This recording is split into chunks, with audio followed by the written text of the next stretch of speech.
स्वागत है mystery of GK में। भारत पर मुस्लिम आक्रमण के बारे में आज हम लोग पढ़ेंगे। पहला, महमूद गजनवी।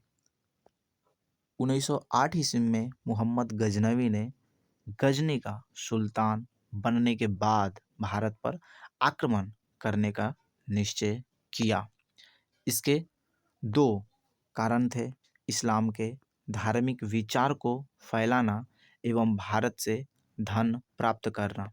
यद्यपि महमूद का भारत आक्रमण बहुत सफल नहीं रहा, फिर भी महमूद ने भारतीय राजनीति को अस्त व्यस्त कर दिया।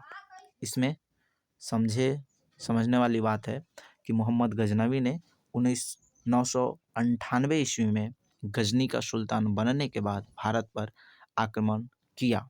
इसका मुख्य दो ही कारण था: इस्लाम के धार्मिक विचार को फैलाना एवं भारत से धन प्राप्त करना।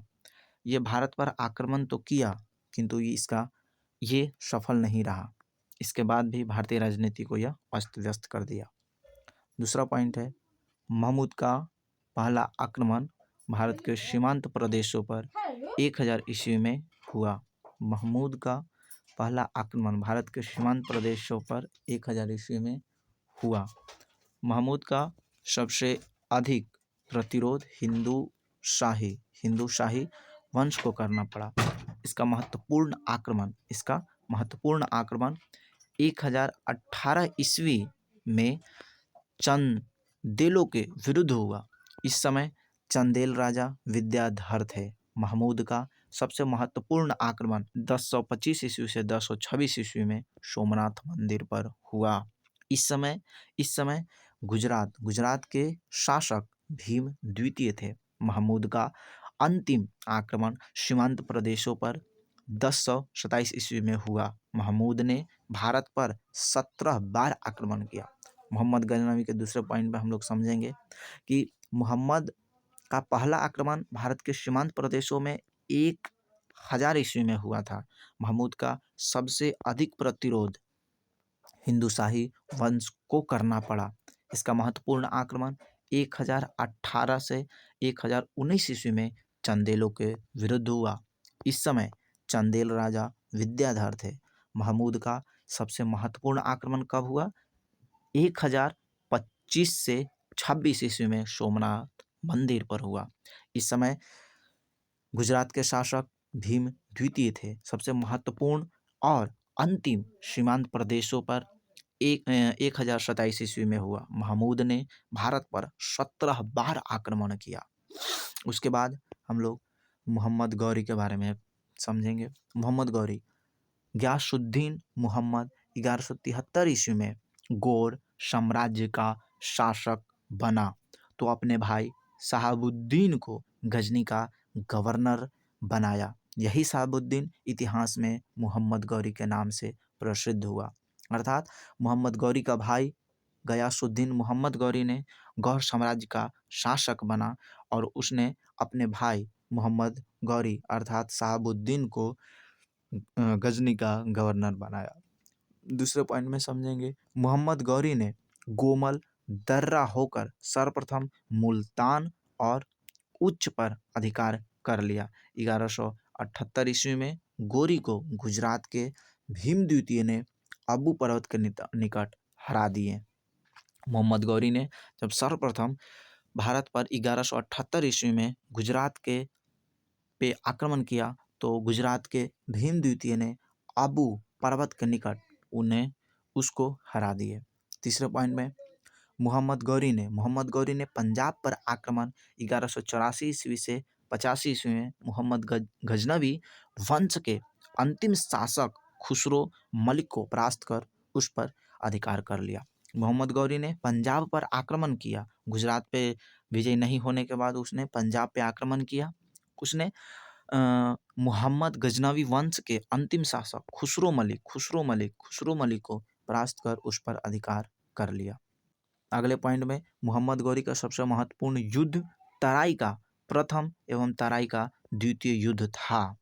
प्रथम सबसे महत्वपूर्ण युद्ध मोहम्मद गौरी का तराई का प्रथम युद्ध एवं द्वितीय युद्ध था। 1191 ईस्वी के प्रथम युद्ध में यह पृथ्वीराज चौहान से पराजित हो गया था, जबकि 1192 के द्वितीय युद्ध में पृथ्वीराज को पराजित कर बंदी बना लिया एवं मार डाला।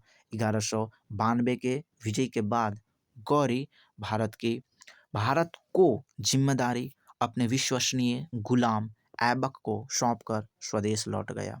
1194 ईस्वी में गौरी पुनः वापस आया। चंदावर के युद्ध में कनौज के शासक जयचंद को पराजित कर उस पर अधिकार प्राप्त कर लिया।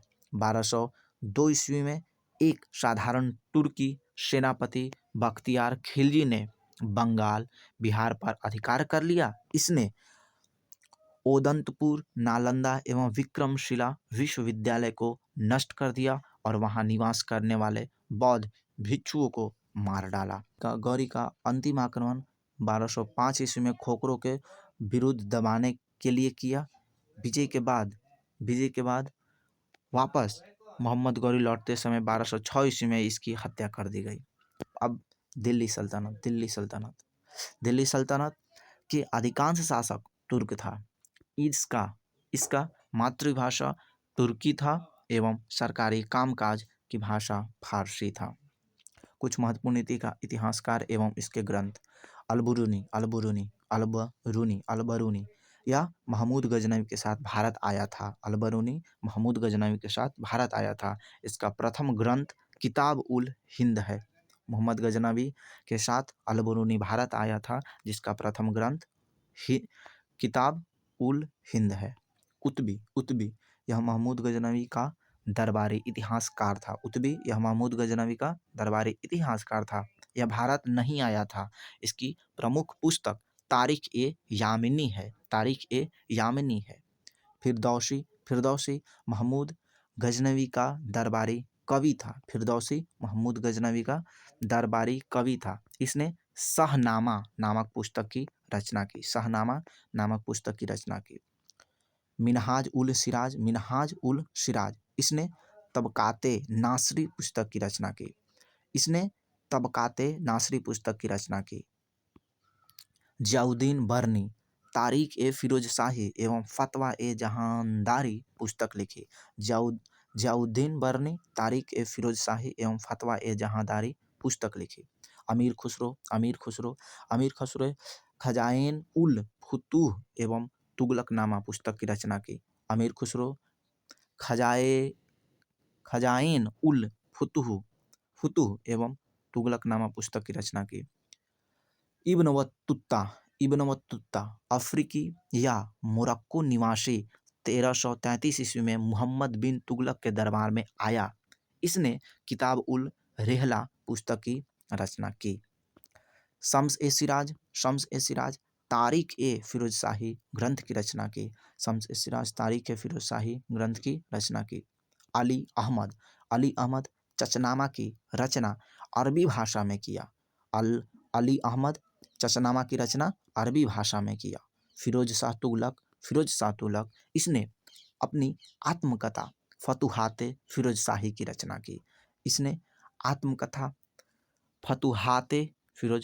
रचना की। इस प्रकार हमने आज भारत पर मुस्लिम आक्रमण एवं दिल्ली सल्तनत को पढ़ा।